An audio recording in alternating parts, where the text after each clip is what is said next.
Thanks very much, Damien. I've got my notes today because I don't normally speak from notes, but I've been on the road the last couple of weeks. It's several weeks since we've done this presentation. And I've been in such places as Martin, Whanganui, I got the H in there, right? New Plymouth.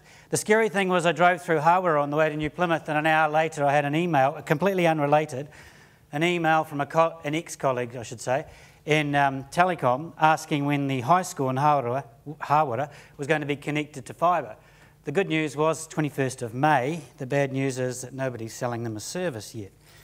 I'll talk about that in a moment.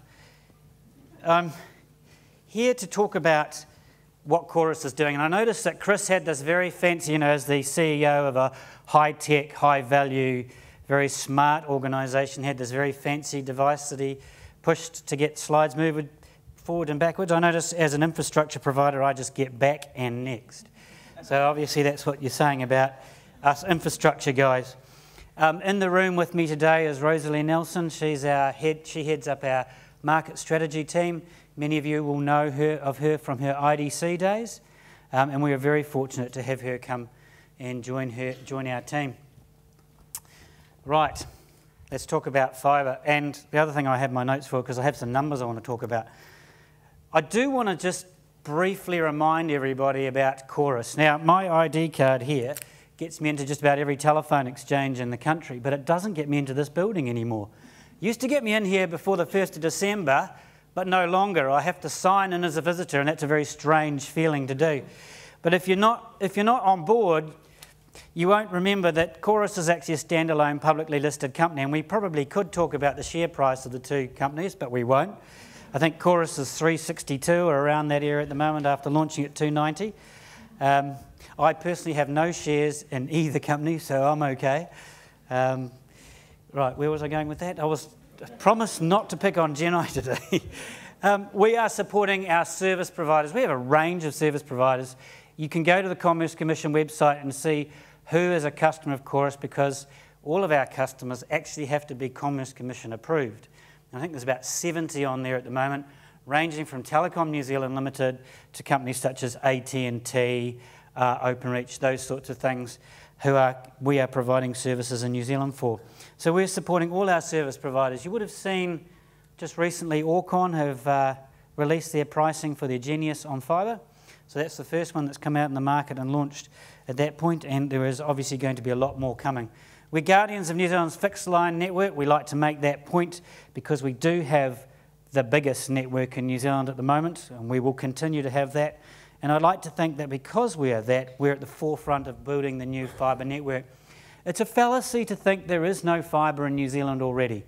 And that's been a thought that people have had for a while. We have over 30,000 kilometres of fibre in our network that Chorus owns, and it's growing. I would have done this presentation 2 years ago, and that number would have been 27,500 or around that number. So you can see already we're pushing fibre further out into the marketplace. I do need to keep an eye on my watch. I do have a watch now, Damien, you'll be pleased to know. $66 on Trade Me, how's that? Fossil watch, that's the way to go. Talking about the product set that we're providing to our service providers, I want to just remind you how this works. We're a wholesaler, and that's all we do.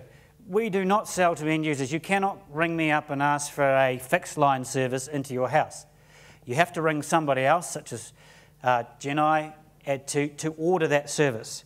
But we're providing a range of services all the way through. From the left-hand side there, you see the price-regulated services, the old copper-based stuff, agency voice products, that's resold telecom voice services.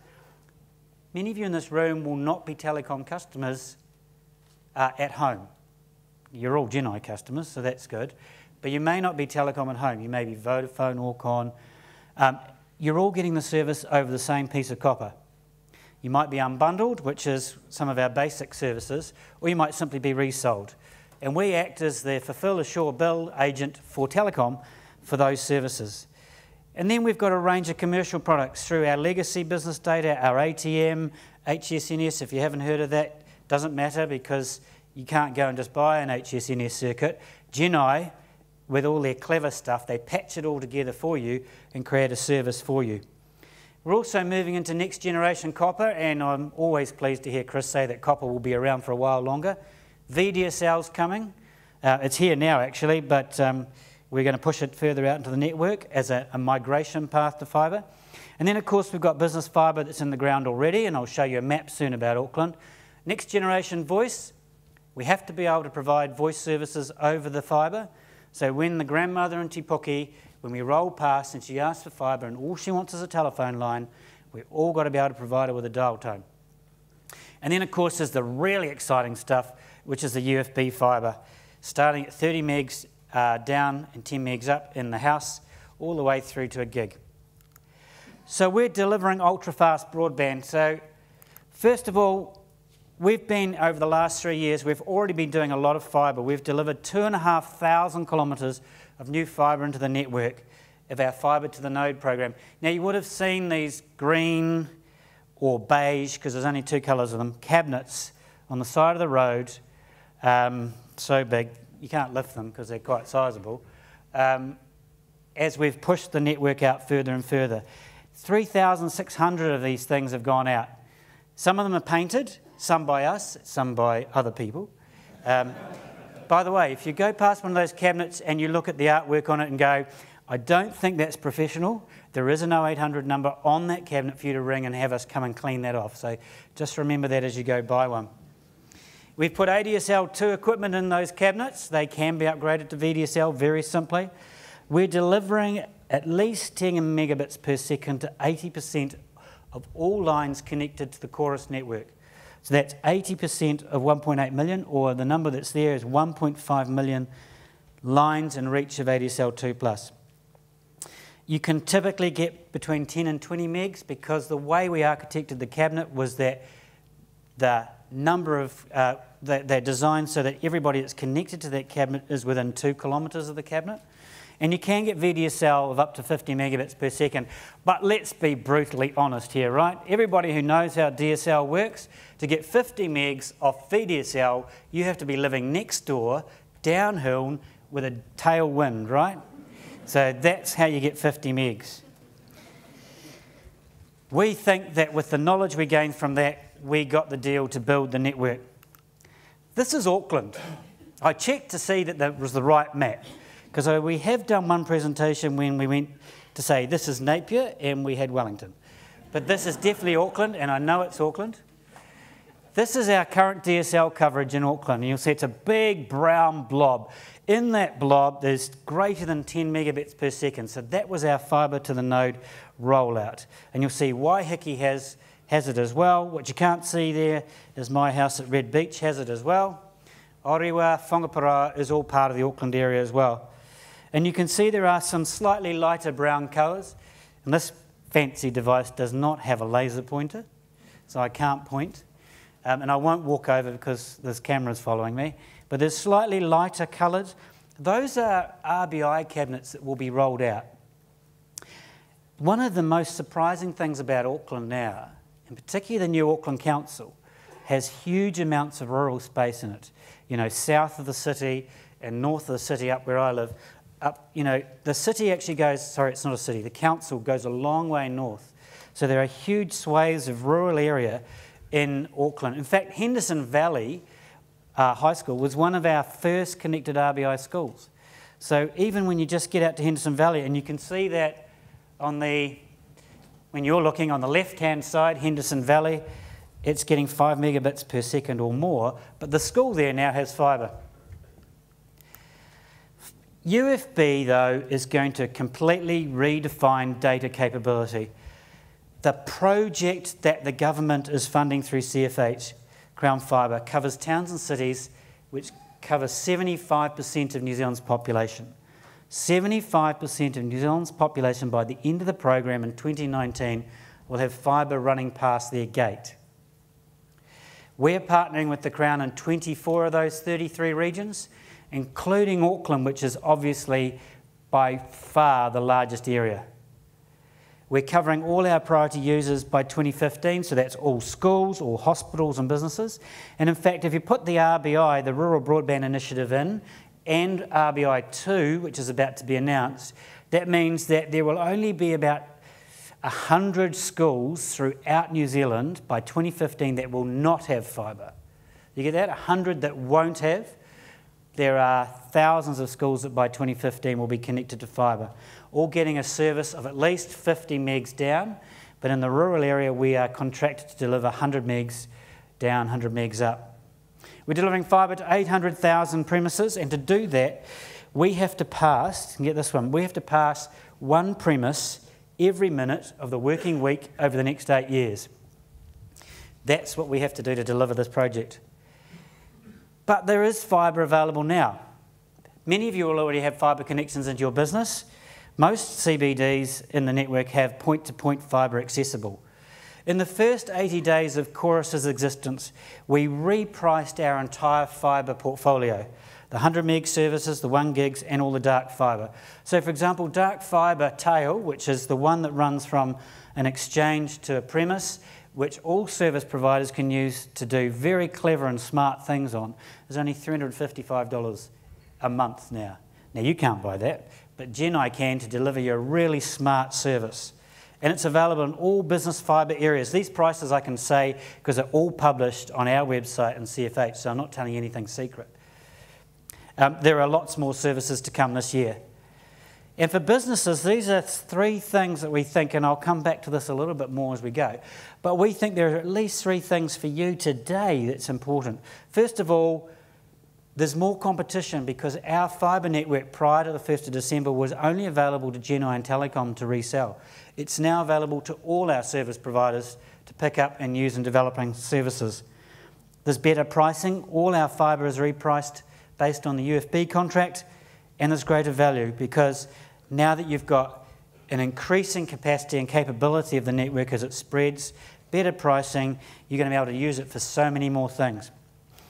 This is a map of what our business fibre looks like today. These maps are, by the way, are all on the Chorus website, chorus.co.nz, and if you really want to know what you can get at your premise today, if you go to chorus.co.nz/SAT, then you'll be able to put your address in and find out. That's our service availability tool. This is our existing network. This is where Gen-i can use services today to give you symmetrical fibre services if you wish to take them. Moving on then, that's what we have today. This is what we have to deliver by 2019. We have to deliver UFB into those blue patches. It also includes Orewa, Kumiu, Waiuku and Pukekohe in this particular area. That's the Auckland candidate area, it includes all of those. And you'll see Waiheke there as well gets fibre to the premise. Year one looks like this. We're delivering 157, and this is what infrastructure companies do, right? We've gone for the last 3 years, delivered 3,600 new cabinets, right? You just all get used to the idea these things are called cabinets. We've changed the name. We're calling them FFPs, fibre flexibility points. Don't have cabinets anymore, we have FFPs. Woohoo! Another three-letter acronym just to go with UFB. So that's year one. Each of those fibre flexibility points, 175, covers 280 addresses. So by the end of June 2012, this year, we'll have fibre going past 17,000 premises in Auckland. And the numbers just continue to grow. This is what year two looks like once we start building year two. So year two starts 1st of July 2013, and we start to roll out into those areas that I added. And I can go backwards and forwards to my heart content to show you what happens in year two. Again, all these maps are available on our website. I said Auckland isn't completed to 2019, and that's absolutely true. But we have agreed as the contract for both RBI and for UFB that the priority users will be delivered by 2015. So that's the schools, business parks, and hospitals. And the reason why we're able to do that is because it's building on our existing network. That means is that we're not having to dig up everywhere. We're not having to overbuild anywhere, and we're not disrupting you, particularly in your roads and your streets, which is actually the hardest part of the entire rollout, is when we go to dig up your road, because nobody likes their road to be dug up and not to be able to get their car up and down the street. We're prioritising areas of high demand, so if you really want to, you can go back to this map and figure out where we think high demand is. You'll notice, no, I won't make any comment. We also, because we're in 24 of the 33 candidate areas, we have to balance our work across the entire country as well. So we have to deliver all 24 by 2019. I will talk on rural for a moment because it is fast becoming a real interest for me personally, even though I grew up in Christchurch actually, so I'm an ardent Cantabrian, Crusaders fanatic. I see the Blues did well at the weekend, they didn't lose. We had a win, by the way. But rural is exciting, and it comes back to that comment I made about Hawera and Hawera School. I mean, the fact they're going to have fibre into their school before a lot of urban schools are going to have fibre. In fact, the way the rollout's occurring, just about all the rural schools will have fibre before all the urban cousins, so they will be ahead of the game. We're delivering fibre. Now, it says 700 rural schools there because that's our official number. But what's happened is because we've been able to rejuggle priorities, the ministry gave us a certain amount of money, and as long as we can spend up to that amount, if we save anything, it then gets reallocated within the program. We're probably going to do about 800 rural schools with fibre now in this particular rollout. So that's 800 rural schools getting fibre to their equipment room. We're going to deliver 500 of those in the first year. We've upgraded 1,000 new fibre cabinets, well, we will be, and we have already put 9,000 new broadband, that's DSL technology, ports into the rural environment. That's 9,000 people who couldn't even get DSL prior to now can now get DSL. They can now get broadband. And it might be 5 megabits, it might be 20, but now they can get it. And we're building fibre to power the 173 new Vodafone mobile towers that they have to build as part of RBI as well. And those towers which they're building, and I won't talk about their network too much, but those towers are open access. Telecom can mount their antennas on those towers as well. 2 Degrees, I think, have said that they're going to mount their antennas on as many of those as possible, and you're going to get much better mobile coverage throughout the rural area. So let me just sort of end. We're talking about fibre adoption. You're going to hear lots this afternoon about what you can do with fibre, and I'm just going to touch briefly because after all I'm just the guy that rolls the fibre out so you can actually do all that smart stuff. You'll notice we don't have a prize on the table. It's pretty hard to roll a roll of fibre in and stick it there, and you really aren't going to be able to do anything with it anyway. You won't fit in your back seat. And the other, I don't know if you know this, but you have to be very careful with fibre because if you get copper in your finger, you can of course go and get an X-ray, right? It shows up, they can get it out. Fibre is glass. It doesn't show up on an X-ray. So you can't get it in your finger because if you do, they can't find it. It's quite dangerous stuff to handle, actually. Just give you the little piece of information for your next trivia quiz, you know. Next time you're at the pub. Fibre adoption is constrained so far, right? So what we've done, and this again comes back to, it's great having Rosalie in our team now because she can actually explain to us what all the numbers that IDC come up with, what they actually mean.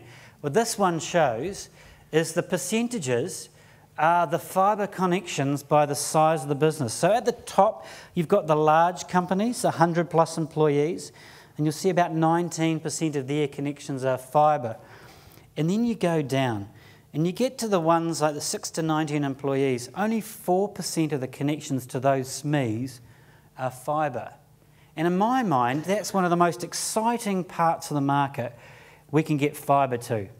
You know, I can't remember the numbers, but you know, we'll do the old 80-20 thing, right? Because that's always the easiest thing to do. 80% of New Zealand businesses are SME, right? Something like that. I'm only the infrastructure guy.